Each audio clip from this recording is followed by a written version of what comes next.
So here we are, the end of what is the end of my Nano week 3, because I started a week early. I started the last week of October. And I finished, well, I didn't finish the rough draft. I almost said rough draft. I finished the rough draft yesterday. And by that, I mean let me just scroll down here and show you what I mean.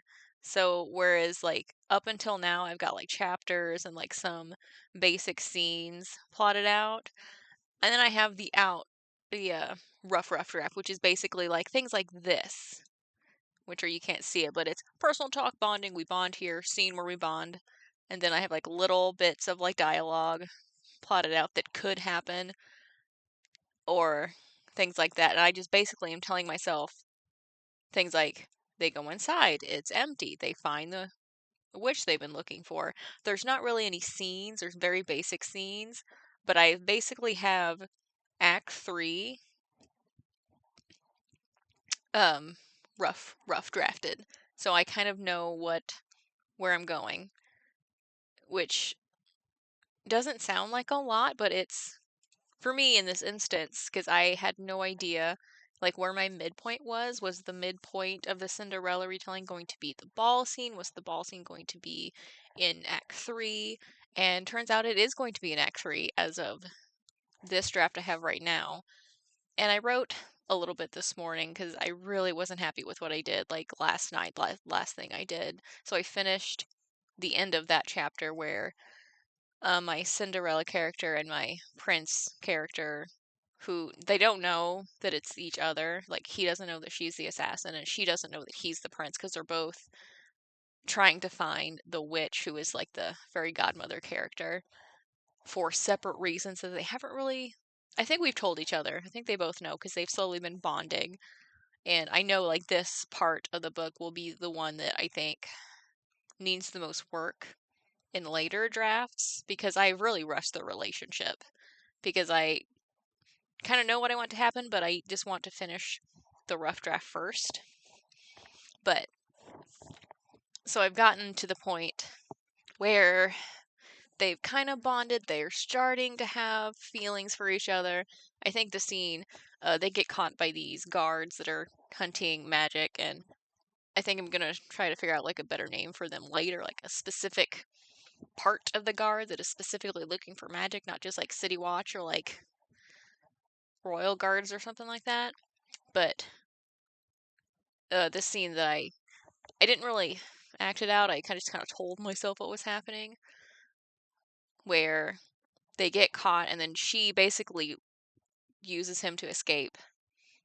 Oh yeah, let me move me here so you can see exactly what I mean. Like things like this that I'm finding. Scene. Uh, this right here will probably end up being like half a chapter once I actually get in like form some scenes and some dialogue. This is just me telling me what's happening in this scene so I can move on to what happens after it. This is how I rough draft. Or, ooh, here's another example of rough drafting. Yeah, you can see this. I don't know the name of like the districts in the city, so I will just put in all caps district. I will figure out that name later. And I have several characters in here. Like if I can't think of the name, if I have named them, I will just put Duke in all caps, like Duke name. So then later I can just figure out. Because, excuse me, because the rough draft is just me telling me the story, figuring out the basics of the plot, the big picture. And once I've got the big picture down, then I can go in with like just a little bit finer of a comb and work on slightly big things. You know, Act 1, Act 2, Act 3, and then once I get all those things lined up, then I can worry about like word choice and things like that. But for now, we're just focusing on big picture things. Does the plot make sense? Do all of the characters have purpose? Do all of the characters have like proper character arcs? Do those character arcs make sense? Things like that. Or how does Tor get into the castle in Act 3? Because it can't just be something like in the beginning, her original plan was to steal an invitation for the ball and then go in that person's place. But I don't like she can't do that because that was her first plan, and if she ends up doing that, it just feels cheap. So she's got to find another way in, and she ends up. I think the plan that I'm going with as of right now is she gets caught with magic on purpose because she discovers that the guard take those people to a specific prison that is not the main dungeon. And the princess sister, who has also been arrested for magic, is also in there. And she ends up making a deal with Edda, who is the fairy godmother witch character, that is kind of like using the princess as kind of like an apprentice because she's got a natural gift for magic, and she's going to be a character in a different book as of right now. Like this is going to be book one in like a trilogy that each book follows a different character. That this is what I was thinking about last night. It's like this is going to be like book one, and book two is going to be the book that follows the princess as she goes on her own little adventure. And then book three is going to be tying all of these strings together, but have another main character of another kind of work in progress that's kind of been in the back of my mind that has a very similar world build up that just has no end plot. It just has like a really cool first couple chapters and like characters that are very similar to like these characters, so I don't know how I'll do that. I think NaNoWriMo this year has been very successful. Let me move me back up here because it annoys me when I'm not. I don't know. It's been a long day. Play some Tomba. Got real frustrated.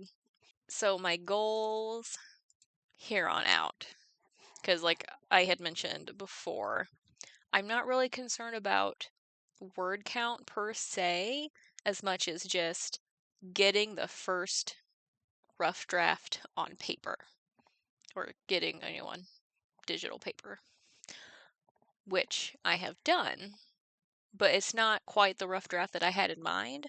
Like, I would love to go in here and further kind of block these out, this last Act 3, into chapters. And I also have that weird gut feeling, and I don't know if it's like imposter syndrome rearing its ugly head again, but just this internal feeling that it's not good enough, that it's missing something, that it needs another plot twist somewhere in the middle. That and like that's kind of those thoughts that go in the back of your mind, like, oh, the middle really slumps, or there needs to be something else that happens while they're looking for the witch. Like that needs to be more. And then I realized that like the friends, that Tor's friends that I introduced in the beginning, don't really have like anything to do in the latter half of the book. So I'm going to figure out, what Talon's role in all of this is. Like I have like the sisters kind of coming back, the stepsisters kind of mingling throughout the whole thing, but I would like them to have a bigger role. I just don't know what that is yet. And I did notice when I was, just laying in bed, and you think about things and you can't sleep. And I was thinking about this draft and how there's a lot more F words in like the second half of like what I've done before, because most of, well, all of the books that I've published so far have really been young adult, like the upper end of young adult, and there was very little cursing. But for this one, I was like, now let's just kind of aim for that new adult category. And like not worry so much about like the young adult character arcs, and just kind of make them adults and like have them deal with like adult problems in adult ways. Like, don't get me wrong, I love me some young adult fantasy. It's what got me into books, and it will always hold a very special place. But the last several young adult fantasy books that I've read have done this same, like, I don't want to call it like a trope, but it's more of like a plot device that they use where the main character makes very ignorant decisions that me, the reader, is like, why are you making that choice? That is a very stupid choice. And the reasoning within these books for all of these choices is, well, the character's just very innocent. She doesn't know better. And I understand the young adult, like, you're aiming for that young adult audience who might also make that same decision.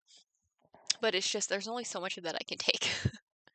Like, I want my characters to be intelligent, because there there was some author or editor, something that I sat through in one of, like, it was either one of the conferences that I've, like, the virtual conferences that I've gone to, but they were talking about how when you give information out in your books, like when you do backstory, world building, all of that, you're not doing it for the main character's benefit. You're doing it for the reader's benefit. All the information that you're divvying out through the book is for the reader. When your character makes stupid choices that the reader knows better, that's when you create a disconnect. And you don't want that disconnect. And I am getting tired of main characters in young adult fantasy who are making stupid choices because they don't know any better. Make them know better. Because, once you read enough young adult fantasy and you see this trope repeatedly over and over, it's just like, it's like when I see the miscommunication trope, it makes me want to stop reading because it's so obnoxious. Like, if you would have just sat down and spoken to each other, this book wouldn't have happened. And to me, it almost feels like you didn't have any other plot, so you made miscommunication the plot because you didn't have any other way to make the plot happen, make the book happen, other than let's have this character say something in such a stupid way that, of course, everyone's going to misunderstand them. That annoys me so much, and that is like an instant lose a star on your rating kind of trope. And because of that, I don't want to have that in my books. I don't want people, like readers, to think my characters are being obnoxiously stupid on purpose, or like me, the writer, am trying to make them stupid on purpose for the sole reason of pushing the plot forward. Because I would rather read intelligent characters. I want to write intelligent characters. And I'm having a lot of doubt whether or not I'm letting these characters be themselves. Oh, because that was another thing that I was worried about last night, that I'm not. And of course, I'm comparing everything that I'm writing to how easy Stars and Bones was to write, and how those characters just came off the page almost immediately, and how each one of them just has this amazing personality that I can't emulate. Like, I can't repeat that without just making the same characters again. And how in every book that I've written since, it's been just a little harder for me to craft these characters. And how it's been a little harder to get into the head of, like, Astoria without just making it, like, just without making her like a Juniper Thimble clone. That was the main character in Stars and Bones, by the way, who was also a thief, who ended up working with royalty. Because, again, favorite trope. If anyone else is struggling with that imposter syndrome, remember that there are a lot of writers because there are a lot of readers. And for every, I don't know where I was going with that sentence, but for example, because I really like the thief teaming up with royalty, that's what I write. And for the readers that really like that also, they've got my books. However, there are plenty of readers that don't want that, that would rather have some other trope that they really like. But for them, there's going to be another author who really likes that trope, and that's the one they write. And they might not like the tropes that I write. That's okay, because there's books for everybody. And there's an audience out there for your type of book. It's out there somewhere. It might not be big, it might be hard to find, but once you find them, you're in. So, my goals this coming week.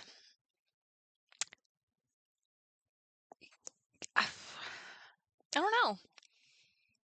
Because what I really need to do is just sit down and block out some chapters and take my blocky, this happens, this happens, this happens text and just turn it into scenes, which, be honest, it's very hard to do on a weeknight because it takes a little bit more creativity, or a lot more creativity than I usually have after work. Work nights are usually Minecraft and maybe an audiobook. Y'all, speaking of, I upgraded my Spotify to the paid one instead of the free one, which has audiobooks on it. So I've been doing this thing where I will get home and I'll like open up Minecraft as I usually do, but instead of watching like YouTube videos, I will listen to an audiobook. And it's relaxing in a different way because like Minecraft, I can just zone out and just dig a hole and be fine. But then I have like the audiobook going. And I've been listening to some Riley Sager, I think her name is. Their name is. I think it's a woman. I don't know. I didn't actually look. But listening to their book, I listened to one and I started another one. Final Girls is when I'm about halfway through. Then I ran out of credits and they renew in like 3 days. But then I also started The Foxglove King because I wanted some fantasy. Really enjoyed that one. That was really good. And I don't know how far I am in that one. I'm not terribly far. But then I have several on my list that I want to read or listen to. Read with my ears. But no, I highly recommend that if you're like me and you just don't want to have to think in the evenings. Audiobooks, man. And like Spotify or like Audible or something because audiobooks are so expensive. Which I understand because they're a lot of work. So NaNoWriMo going excellent for me. Knock on wood, that's not going to screw me up this week. Because let's be honest, that last week of November, Thanksgiving, I'm not going to be able to do anything. And like next weekend, not this coming weekend, but next weekend, I have a family Thanksgiving. So I'm going to be cooking and at that all Saturday. So I'm not going to probably get much done. But no, I am very pleased with how this Cinderella, but she's an assassin, retelling is coming along. I've gotten a little more in depth with the Astoria character. I've made some changes as we've gone. And so when I get into like revising or drafting this nonsense, I will have a better sense of like her station within her household. I'm getting to know the prince character a little bit better. And I know the princess character a little bit better because she's my main character in another book that I've spent time with.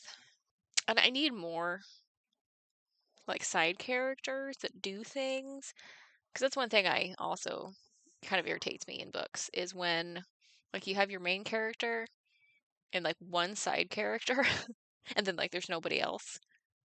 Or like what was the book that I read? It came in my Crate, Sleeping Beauty retelling, young adult fantasy, Sleep Like Death, maybe? But anyway, the main character had no friends.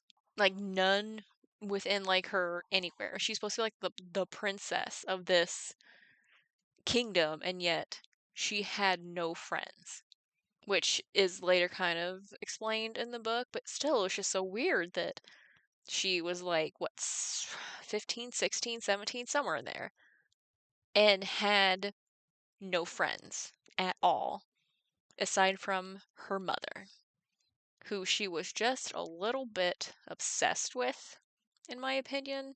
But a good book, recommend. It was a little dark, a little gritty, fast paced. Drug a little bit, but I mean, it was pretty good. I think I rated it 4 out of 5 stars. But I don't know. I don't know. This is a part of writing where it's just kind of like, is it good? I don't know.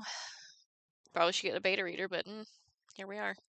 Oh, and I've got that beta. Oh, there's a beta read I agreed to do that she sent me the Google link, and it has been sitting in my box since like June, and I feel every time I think about it, I get like that ball of guilt in my chest. I was like, oh no, I haven't done that yet. But I am very happy with NaNoWriMo so far, and I really hope that your Nano is going just as good, or if it's not going quite as good, because I think week 2 is where I was really feeling the panic of, is this going to turn out? Is this book a mistake? Am I wasting my time? Kind of. I went through that whole breakdown in week 2, I think. So week 3, I've made it to the yes, I'm okay. This book has potential because it has an ending and a plot. Keep going, push through the terrible week 2, and good luck to all of my fellow writers out there. And I will see you next week. Well, I won't see you. You'll see this because I'll probably record it in advance. Because this one probably won't go up until like Wednesday, and it's Sunday. So it's technically the end of week 3 for me. Happy NaNoWriMo. I wish you luck. I will see you in the next Nano update.